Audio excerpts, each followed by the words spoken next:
Welcome to One Life Truth Love. This is the Mechanics of Life series, and it's for genuine aspirants to know thy true self in fully embodied oneness, tangible fulfillment, and the promised peace that passeth all understanding. This isn't for anyone not willing to look and see absolutely everything differently, to see truly, which of course changes everything gloriously and answers the highest calling definitively. This is the third video in our series, and you can explore these videos in article form far more extensively on the website, onelifetruithlove.com. So let's get into today's video. There is one truth. And when this is recognized fully, solves every problem you think you could ever have, that there could ever seem to be actually. Not gradually, not eventually, but immediately. And this isn't because it takes your problem and by some kind of alchemical magic transforms it into something else, into something that you would probably say you'd want instead. Don't get me wrong, miracles are absolutely real, beyond doubt, but they're not that. But because this recognition reveals that the problem was never real in the first place. That truth is this: only God knows God. And if you understand what this actually means, mechanically, fundamentally, not philosophically, everything does effortlessly change. And the promise of total transformation and renewal is naturally revealed. So let's look at what only God knows God actually means. And we're going to be really precise here because your experience of life depends on it. And very few there be who actually look where truth already is. Let's be honest, reality is uncompromising. It's not a debate, but fundamental fact. So we've got to be uncompromising as we look. Absolute is absolute. There's no middle ground here. That's actually part of the inherent grace and glory of truth. That's like music to the ears of those genuinely ready to look. Probably a bit too uncompromising for ego. Terrifying, actually. God is infinite, omnipresent consciousness. Absolute, unopposed, unopposable. Not a being somewhere else, but the only reality, the only substance, the only life. God is actually all that exists. There's nothing outside of God, no second thing, no second power, no second presence. The one source, substance, supply, and activity. Now here's the critical part. Only God knows God. What does that mean? It means that only infinite consciousness can know infinite consciousness. Only God can comprehend God. Only the infinite can understand the infinite. And that means that a finite mind cannot know God. A personal mind cannot comprehend infinite mind. A separate self cannot understand omnipresent reality. There is no spiritual person. There's no person becoming something they're not already. There's only recognizing what's actually already here, what actually is. This is not a limitation. This is mechanics. This is actually the best news you could possibly ever hope to hear. You cannot fit the infinite into the finite. You cannot contain omnipresence in a boundary or border, and you cannot reduce God to a concept a supposed human mind can even grasp.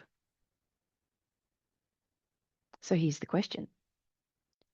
If only God knows God, and you are aware right now, what does that make you? Don't rush your answer here. Take your time. Pause the video, in fact. You're not actually looking for an answer, not an intellectual conclusion. Think of the question like planting a seed in your mind, and you nourish and nurture it until it reveals itself. And you can rest assured it will reveal itself. You cannot fail to know thyself truly. It's what you actually already completely are.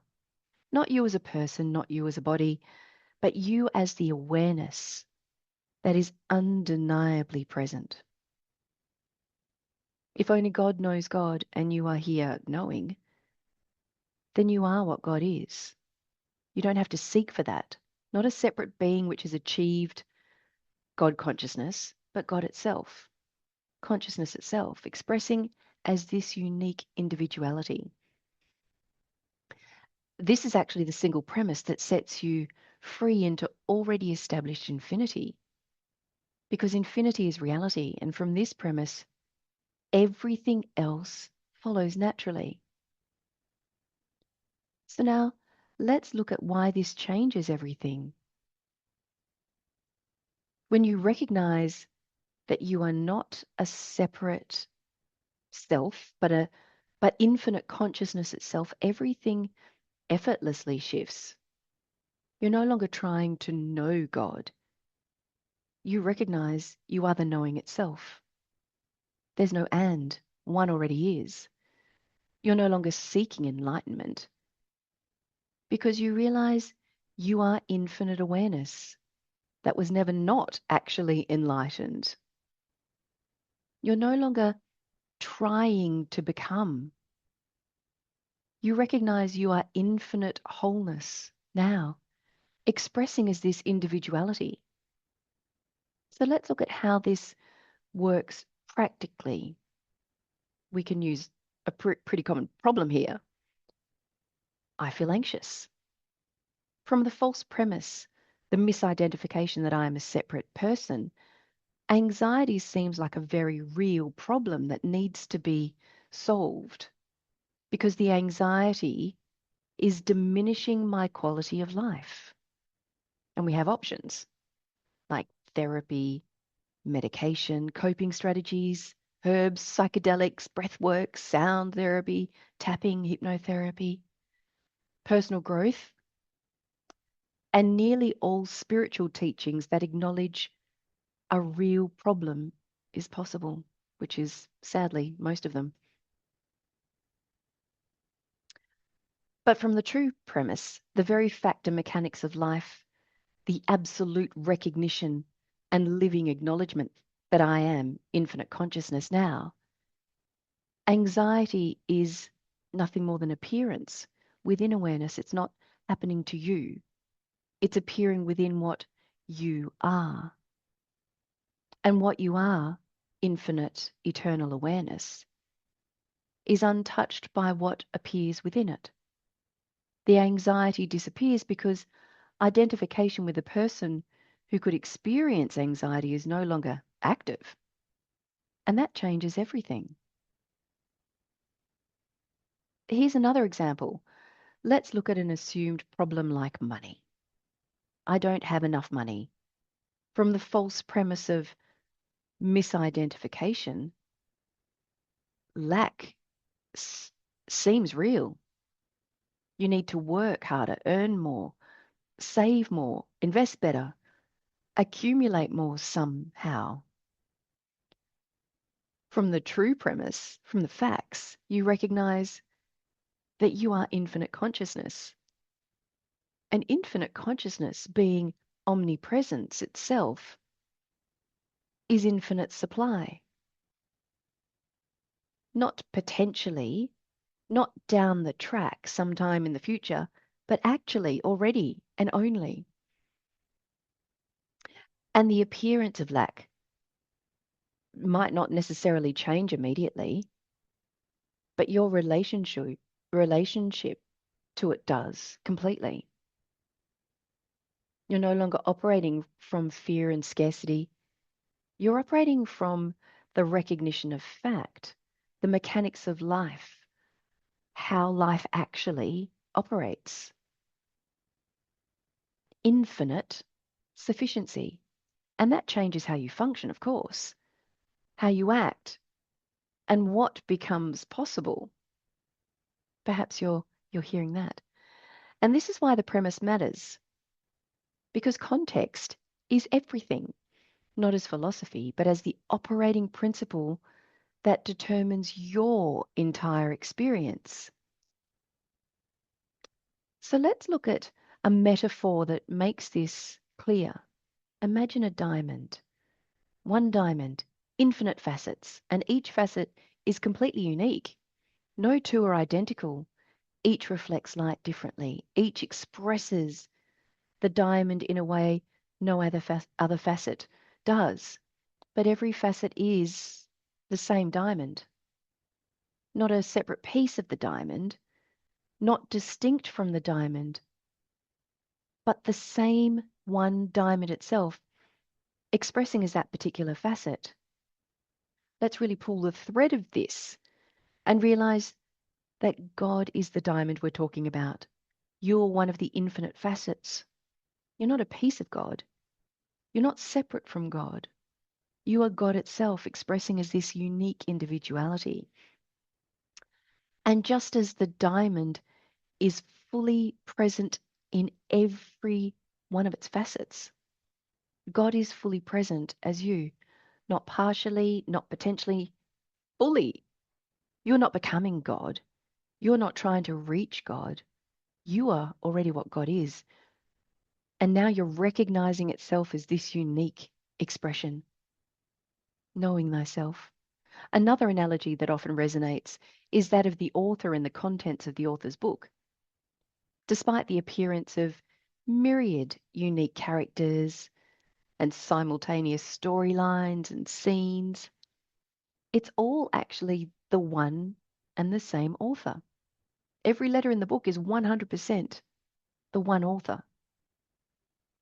This is the mechanics of life, how existence and experience actually operate. And you need to know this, of course. And when you see this, when you recognize that you're not a separate self, but the one infinite consciousness, eternal, expressing uniquely, the entire framework of seeking, striving, becoming, and everyday living collapses. Your entire experience of life is transformed in the renewing of the mind. True vision is restored, and heaven is finally seen and known experientially, where the misperception born from misidentification once projected a dream of duality. There is heaven. The earth is heaven, seen aright, and anyone can see who looks. Because there's nothing to become. You already are what you're seeking. Heaven is not hiding. It's in plain sight for everyone willing to look.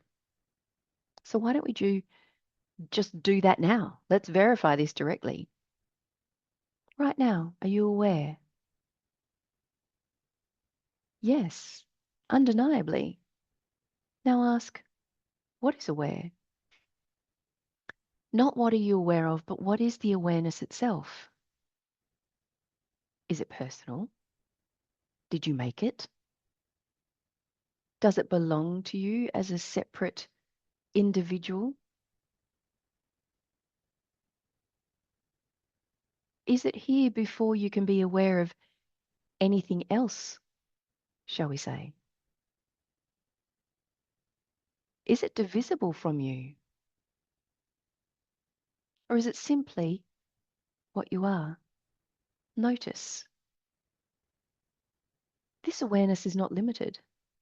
It's not confined to your body. Your body appears within it. It's not produced by your brain. Your brain is an idea within it. And it's not bound by time. Time appears within it. This awareness is infinite, eternal, omnipresent. And this awareness is what you are. Not you as a person, but you as infinite consciousness in reality, expressing as this unique individuality. Now here's the critical recognition. If only God knows God and you are aware, then you are what God is. Not a separate being who has God consciousness, but God consciousness itself, knowing itself as you. This is not a belief. This is not a concept. This is immediate, undeniable present fact. The highest humility in the recognition of what actually is beyond ego's ramblings. You're not separate from God. You are as one in God now, expressing as this unique facet of infinite consciousness. Recognize this now directly in experience, not as something you achieve, but as what you actually already are. This is the single premise that changes everything. And if you want the full mechanics, if you want to see how this applies to every aspect of life, bar none, you can get the book, The Mechanics of Life. It's available on Amazon or through the website, onelifetruithlove.com. And in the next video on Friday, we'll explore the fact that you are not human. And that's the good news. We're going to dismantle the biggest misidentification of all. So remember to subscribe, watch, and recognize you are already free, beloved. Be truth to know truth. There is no other position to stand in or way to actually come home to reality. I'll see you on Friday.